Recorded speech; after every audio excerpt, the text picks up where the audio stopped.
The morning of my father's funeral, I stood outside St. Mary's Church in a plain black dress I'd worn a dozen times before. I wasn't crying. I thought I was past that. But then my mother, Elizabeth Rangel, stepped in front of the entrance, lifted her manicured hand and declared to a crowd of arriving guests, "Monica is dead to this family. Just like her father, she is not welcome here." And just like that, I was uninvited from the funeral I planned, organized, and paid for. My name is Monica Rangel. I'm 32 years old, and apparently, I was the villain in a story I didn't know I was starring in. But before I go on, if you're watching this with your morning coffee or late night tea, tap that like button and tell me where you're watching from. Because what happened next, no one at that church saw coming. 3 years earlier, I was a senior marketing executive living in a downtown loft. I traveled for conferences, bought expensive candles I never lit, and thought my biggest stress was quarterly targets. Then Dad called. Cancer. A word that split your life into before and after. My brother Jason was too busy with investment banking. My sister Patricia was building her brand in Miami, but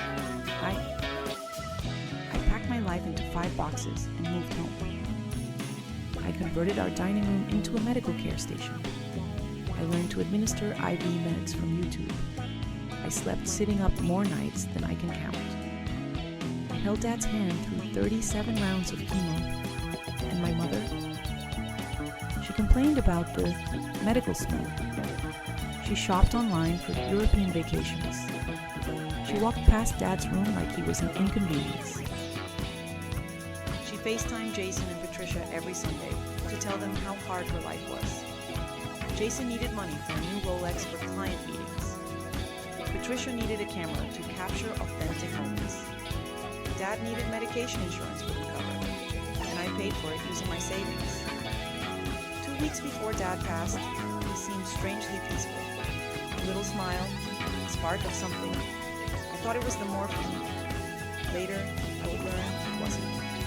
Back at the funeral, 2 off-duty cops, paid for by my mother, walked up to escort me away.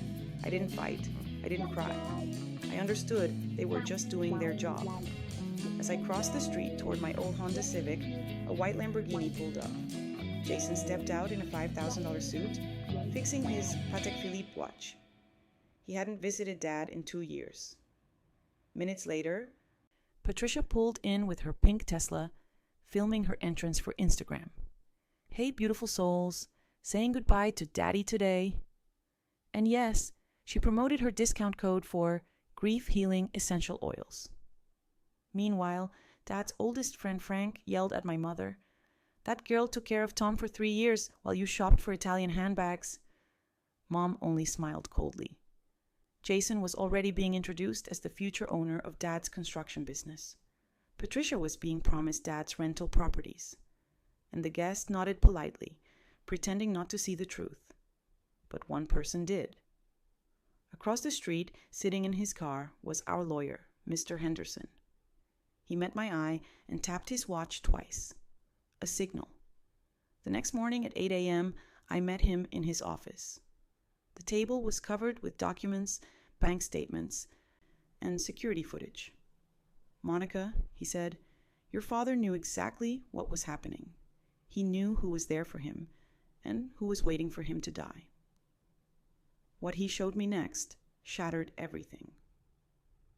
Footage of Jason sneaking into Dad's office at 3 a.m., photographing financial documents. Records of Patricia stealing Dad's pain medication and selling it online. Bank transfers proving Mom had funneled over $500,000 to offshore accounts. A recording of my mom saying she would sell the business, kick out tenants, and move to Monaco with her tennis instructor. Dad had hired a private investigator. He had built a trust, and he had written a second will, legally notarized.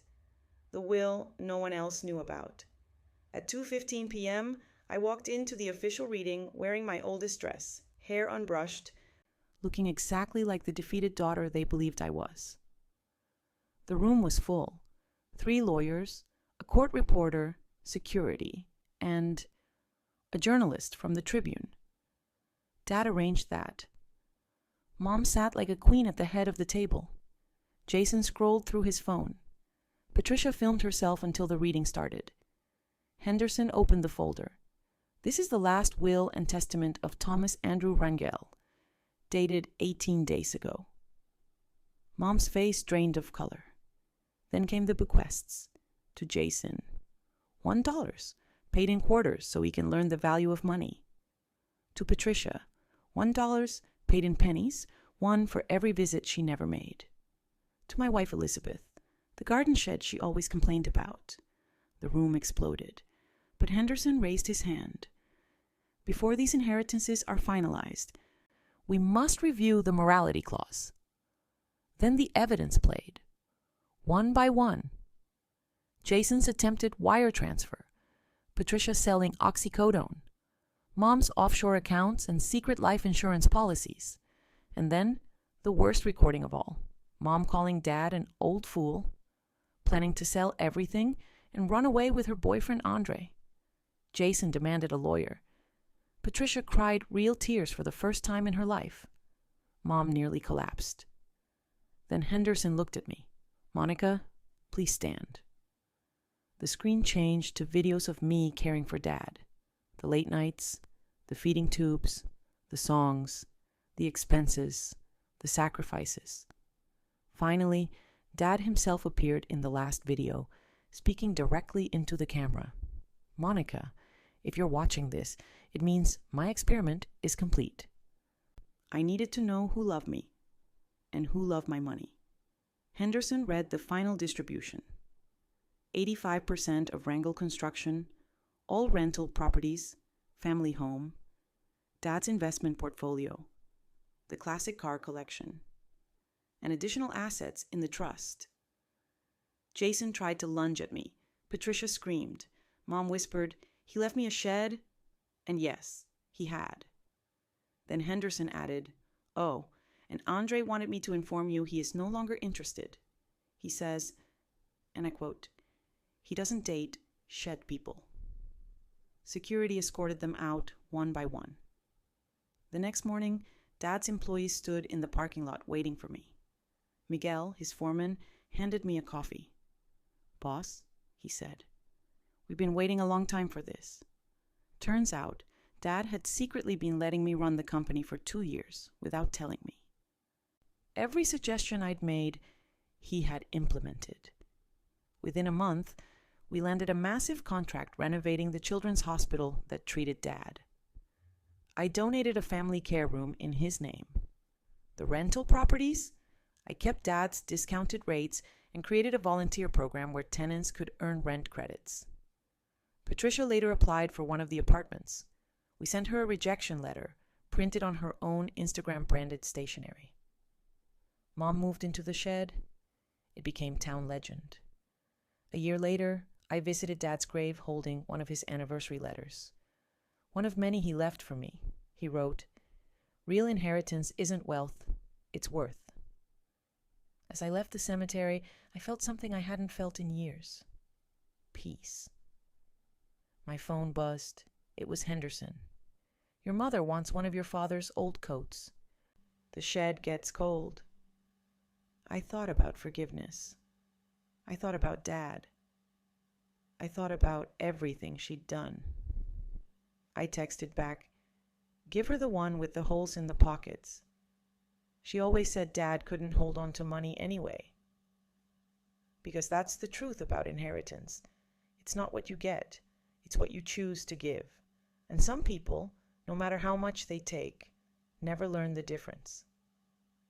Dad left me a company, a home, and a future. But the real inheritance?